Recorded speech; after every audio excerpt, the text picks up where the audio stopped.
एका इंजिनिअरिंग कॉलेजपासून सुरू झालेला हा वटवृक्ष आज जवळजवळ 5 विद्यापीठं आहेत आपली.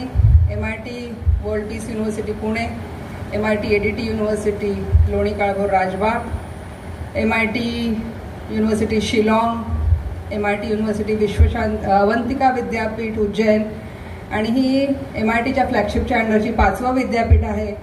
आणि MITचा जर तुम्ही प्रवास बघाल तर सरांनी 1983 साली कोथरूड येथे पहिलं संस्था जेव्हा चालू केली, पण सरांचा सदैव भर राहिला बेटर विद्यापीठात आपला मुलगा किंवा मुलगी शिकू शकले असते. तर खरंच आपल्या सर्वांचे खूप खूप आभार की आम्ही आमच्यावर विश्वास दाखवला. आणि जोशी सरांच्या टीमच्या अंडर मला खात्री आहे की तुमची मुलं ही भारत देशाचे सुजाण नागरिक बनूनच या संस्थेमधनं बाहेर पडतील. त्याबद्दल खरंच खूप खूप धन्यवाद प्रत्येकाचे. थोडंसं सोलापूरबद्दल बोलेन. कराड सरांचं मूळ गाव लातूर आहे आणि आपल्या माहितीस्तव सांगते. मला बरेचसा विचार होता की मला कलेक्टर व्हायचं आहे आणि त्यांना वाटायचं कलेक्टर होण्यासाठी ॲग्रिकल्चरला जाणं गरजेचं आहे. आणि 11वी 12वीला तेव्हा चांगले मार्क पाडल्यावर त्यांचा BSc ॲग्री आणि कलेक्टर करणे असा विचार असताना इथले जे दयानंदचे त्यांचे प्रिन्सिपल होते प्राध्यापक कुलकर्णी, त्यांनी सरांना सांगितलं की अरे कलेक्टर होण्यासाठी BScला जाण्याची गरज नाही, तू इंजिनियर हो. आणि then the journey begins. Sir had joined COEP Pune as mechanical engineering. Rate मानलं जायचं नाही तेव्हा सरांनी COEP मध्ये स्वतः प्राध्यापक झाले. त्यांच्याबरोबर ते झाले म्हणून तेव्हापासूनच लिडरशिप क्वालिटीज असल्यामुळे ते झाले म्हणून त्यांचे बरेच बॅचमेट शिक्षक झाले. आणि सरांनी जेव्हा MIT स्थापन केली ते बरेचसे मित्र MITमध्ये फाउंडेशन डेपासनं अगदी या जगात निरोप घेईपर्यंत सरांसोबत होते असं मी म्हणेन. आणि या विश्वप्रयाग विद्यापीठाबद्दल सांगायचं झालं तर कराड सरांना ज्यांनी वाढवलं त्या आमच्या आत्या प्रयाग अक्का कराड, ज्या आता आमच्यामध्ये नाही आहेत, पण सरांची आई खूप लहानपणी वारली आणि अक्कांनीच सरांना मोठं केलं. अक्कांचं लग्न झालेलं असताना भावंड लहान आहेत म्हणून अक्का त्यांचा संसार सोडून आमच्या घरी येऊन राहिल्या आणि सर्व भावा बहिणींचं शिक्षण, त्यांना मोठं करणं, त्यांचं लग्न लावणं. एखादी स्त्री जेव्हा घराला मोठं करायचं ठरवते तेव्हा ती काय करू शकते हे आम्ही लहानपणापासून पाहिलेलं आहे. ही जमीन जेव्हा MITने घेतली तेव्हा एका आषाढी एकादशी नंतर अक्का स्वतः इथे आल्या होत्या आणि त्यांच्या हाताने इथे भूमिपूजन झालं होतं. हीच ती जागा आहे.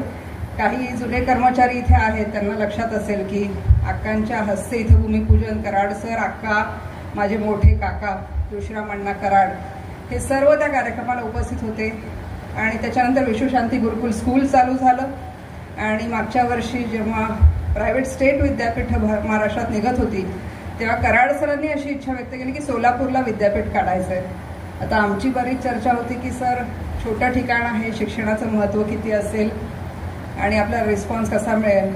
पण मला असं वाटतंय जोशी सर, मनाल sir, Prabha and all the faculty members, the administration staff and all the non teaching staff, मला वाटतं तुम्ही ज्या प्रकारे ही संस्था मोठी करताय खरंच अभिमानास्पद आहे की MITची जी विजन आहे ती तुम्ही सत्यात उतरवता. या ठिकाणी खूप खूप अभिनंदन तुमचं सगळ्यांचं की तुम्ही.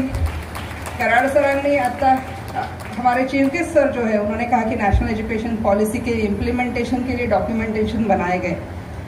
मैं यहाँ आपको सबको बताना चाहूँगी कि MIT कराड सर को मैं ग्रेट विजनरी नहीं ऐसा कहूँगी, मैं कहूँगी की त्यांना फोरसाईट आहे, पुढचं दिसतं सरांना. त्यामुळे नॅशनल एज्युकेशन पॉलिसीबद्दल विचाराल तर MIT संस्थेमध्ये गेल्या 39 वर्षामध्ये ऑलरेडी त्यातले 50% around things are in place, implemented. जे भारत देशाने, भारत सरकारने आत्ता विचार केला की भारतीय शिक्षण पद्धती कशी असावी तर मूल्याधिष्ठित असावी. मूल्याधिष्ठित म्हणजे भारतीय मूल्य, आपली शैक्षणिक पद्धती, आपली कुटुंब पद्धती, आपलं राहणीमान या सर्वांना धरून आपण पुढे गेलो तर भारत देशाचा झेंडा. विचाराल तर MIT संस्थेमधनं बाहेर पडलेले 83 सालापासूनचे विद्यार्थी, आमचे विक्रम घेसा सुद्धा MITचे विद्यार्थी आहेत. मी MITमध्ये शिकलेली आहे. जगभरामध्ये, जगाच्या कानाकोपऱ्यामध्ये मोठ्या मोठ्या पदांवर आज कार्यरत आहेत आणि एक छोटं उदाहरण सांगेल. कराड सरांबरोबर मी MIT बोस्टनला गेले होते अमेरिकेमध्ये, आणि तिथले एक प्राध्यापक आम्हाला प्रिमायसेस दाखवत होते, आणि ते कराड सर म्हणत होते की तुमचं वेगळेपण काय तुमच्या संस्थेचं, तुम्ही सगळ्यांना सांगता की आमची संस्था फार वेगळी आहे. तर सर त्यांना एवढंच म्हटले की मी जर कुठे फिरायला जातो किंवा कॉन्फरन्सला जातो, गावाला जातो, तेव्हा जर कोणी भेटला आणि तो येऊन जर माझ्या पाया पडला आणि म्हटला सर मी तुमचा विद्यार्थी आहे, तर ओळखायचं की तो MITचा विद्यार्थी आहे. The moment sir sed this sentence, one boy came in MIT Boston, America, and he touched Karad sir's feet, and he was from Pune, the son of Kumar Builders of Pune. आणि sir म्हणले म्हणजे what ever he speaks, आपण म्हणतो ना वाणीमध्ये एक ताकद असते. तर मला असं वाटतं आपल्या सर्वांची, जोशी सर, MIT ग्रुपचे सर्व कर्मचारी आणि माझे सर्व विद्यार्थी मित्र, आपली एक खूप मोठी जबाबदारी ही आहे की एका द्रष्ट्या नेत्याच्या किंवा एका द्रष्ट्या लीडरच्या हाताखाली काम करताना आपली जबाबदारी खूप मोठी असते. आपल्या स्वतःच्या आवडीनिवडी, आपले विचार त्यांच्याप्रमाणे चालवायचे असतात. ही खूप मोठी जबाबदारी आहे. जसं जोशी सर म्हणले की पालकांनी मुलांवर लक्ष ठेवावं, हे वारंवार सांगण्याची गरज निर्माण होती. ह्याच्याबद्दल मी आज जास्त बोलणार नाही, कारण हा तो स्टेज नाही जिथे आपण कुठल्याही वेगळ्या प्रकारचे विचार आणावेत. पण जगामध्ये ज्या प्रकारे आता डेव्हलपमेंट होतीये, चांगली का वाईट ह्याचा विचार दरवेळी करावा लागतो. आणि मला असं वाटतं की भारतीय संस्कृती, परंपरा आणि तत्वज्ञानाचा विचार जर केला, आपली गाथा, ज्ञानेश्वरी, बसवेश्वरांनी जे शिकवण दिलेली आहे समाजाला, हे सगळं मनात ठेवून उच्च शिक्षण घेऊन जर आपला स्वतःचा विचार मोठा केला, तर भारताच्या जडणघडणीमध्ये आणि देशाच्या जडणघडणीमध्ये सर्व विद्यार्थी हा खूप मोलाचा वाटा आहेत.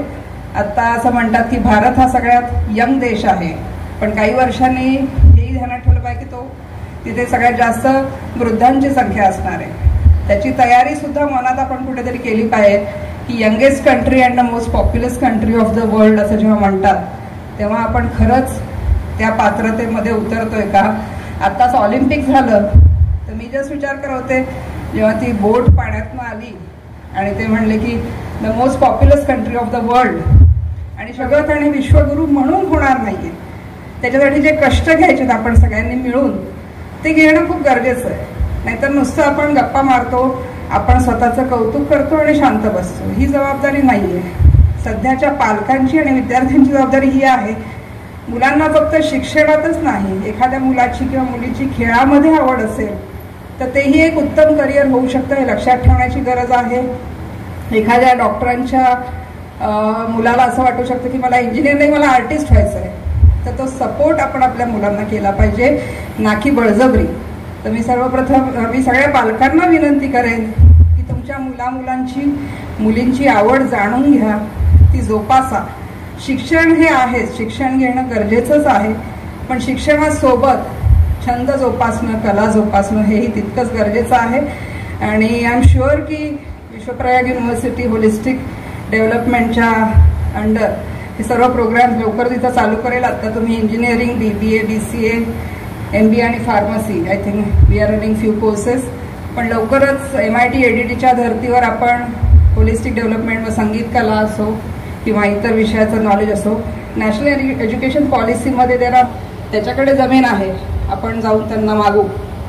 आणि कराड सर आणि जोशी सर, गैसा सर ENT सर्जन होते, त्यांच्या क्लिनिकवर गेले. कराड सरांनी त्यांना MITची संकल्पना सांगितली. विदिन नो टाईम गैसा सर म्हणले मी माझ्या मालकीची, माझ्या हिश्श्याची जमीन तुम्हाला दिली, माझ्या भावांना विचारून सांगतो. आणि MIT आज ज्या जागेवर उभी आहे ती 25 एकर जमीन गैसास परिवाराने त्या काळी डोनेट केली कम्प्लिटली. त्यांच्याकरता एकदा जोरदार टाळ्या होऊ द्या. आणि कधीही गैसास सरांनी किंवा गैसास परिवारातल्या कोणीही व्यक्तींनी आजपर्यंत आम्ही MITला दिलं, आम्ही कराड सरांना मदत केली असं बोलून नाही दाखवलेलं. 2 वर्षापूर्वी सर गेले, तर जाण्याच्या आधी मला एवढंच म्हणले की सुचित्रा, माझी अशी इच्छा आहे की ही जी हिस्ट्री आहे MITच्या जमिनीच्या डोनेशनची ही कुठेतरी लिहूया. का लिहूया? तर सर एवढंच म्हणले की मी जेव्हा MITला जमीन दिली तेव्हा ती माती होती आणि MITने त्या प्रत्येक वाळूच्या कणाचं सोनं केलेलं आहे.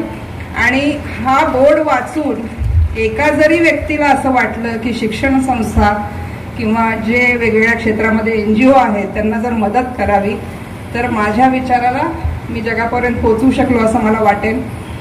अशा थोर विचारांच्या माणसांनी उभी केलेली ही संस्था आहे आणि आपण ह्या संस्थेचा पार्ट आहात. मी एवढंच म्हणेन सगळ्या पालकांना, मगाशी VC सर बोलताना MIT म्हणल्यावर थांबले, बोलताना म्हणतो MIT family. So welcome to MIT family. पुन्हा एकदा सर्वांचं स्वागत. मनापासून अभिनंदन विश्वप्रयाग युनिव्हर्सिटीचं की तुम्ही आज 1 वर्षाचे झालात. व्यक्ती असतात किंवा नसतात पण विद्यापीठं, शिक्षण संस्था, हॉस्पिटल्स ह्या गोष्टी सदैव सेवेमध्ये राहतात. तर मला असं वाटतं कराड सरांनी जे कार्य उभं केलं त्याचं खरंच कौतुक. आपलं ब्रीदवाक्य हे आहे की union of science and spirituality alone will bring harmony and peace to mankind. म्हणजे सायन्स आणि स्पिरिच्युअलिटीचा मिलाप हाच विश्वशांती देऊ शकतो. ही कराड सरांची भावना पोचवण्यासाठी तुम्ही आमच्या परिवारात आलेले आहात आणि मला खात्री आहे की तुमच्यातला प्रत्येक जण हा उद्या खूप मोठ्या पदावर असेल आणि खूप प्राऊडली तो सांगत असेल की मी MIT विश्वप्रयागच्या फाउंडेशन बॅचचा विद्यार्थी आहे. आणि सरांचं शेवटचं मगाशी आपण जी फिल्म बघितली, सरांचा पुतळा ब्रिघॅम यंग युनिव्हर्सिटी म्हणून अमेरिकेतलं एक विद्यापीठ आहे, त्यांनी सरांच्या ऑनरमध्ये गिफ्ट केला होता. आणि सरांनी तो जो विश्वशांती डोम बांधलेला आहे, जगातला सर्वात मोठा कॉन्क्रीटमधला डोम आहे. आणि काही विचार नाही, संत ज्ञानेश्वर विश्वशांती प्रार्थना सभागृह असं नाव दिलेलं आहे. त्या हॉलच्या खाली 65,000 स्क्वेअर फुटाची लायब्ररी आहे जिथे जगामधले सगळे लिटरेचर अवेलेबल आहे. सायन्स, स्पिरिच्युअलिटी, वेगवेगळ्या धर्माचे, इंजिनिअरिंग, मेडिकल, ऑनलाईन लायब्ररी, पूर्ण डिजिटलायझेशन आणि हार्ड कॉपी सरांनी ठेवत. आणि सरांचं असं म्हणणं आहे की सर्व जगातल्या वेगवेगळ्या PhDच्या स्टुडंट्सनी तिथे येऊन अभ्यास करावा की भारतीय फिलॉसॉफी, परंपरा आणि तत्वज्ञानाचं महत्त्व काय आहे. सो एवढंच म्हणेन की ब्रिघॅम सरांबद्दल शेवटचं 1-2 मिनिटं बोलते. सरांनी मागच्या वर्षी, म्हणजे आता सर 83 वर्षाचे आहेत, BE मेकॅनिकल झाल्यावर त्यांना वॉशिंग्टनची ऑनररी PhD पण मिळाली होती. पण मागच्या वर्षी ब्रिघॅम यंग युनिव्हर्सिटीने सरांना honorary PhD in international education बहाल केली 83व्या वर्षी. तर मला एवढंच वाटतं की जर आपला फाउंडर किंवा आपला पालक हा 83व्या वर्षी पण शिक्षणाचं महत्त्व समजून घेतोय आणि शिकतोय, तर आपण सर्वांनी पण शिकत राहायचं आहे आणि मोठं व्हायचं आहे. Once again congratulations to everyone. Thank you. जय हिंद, जय भारत.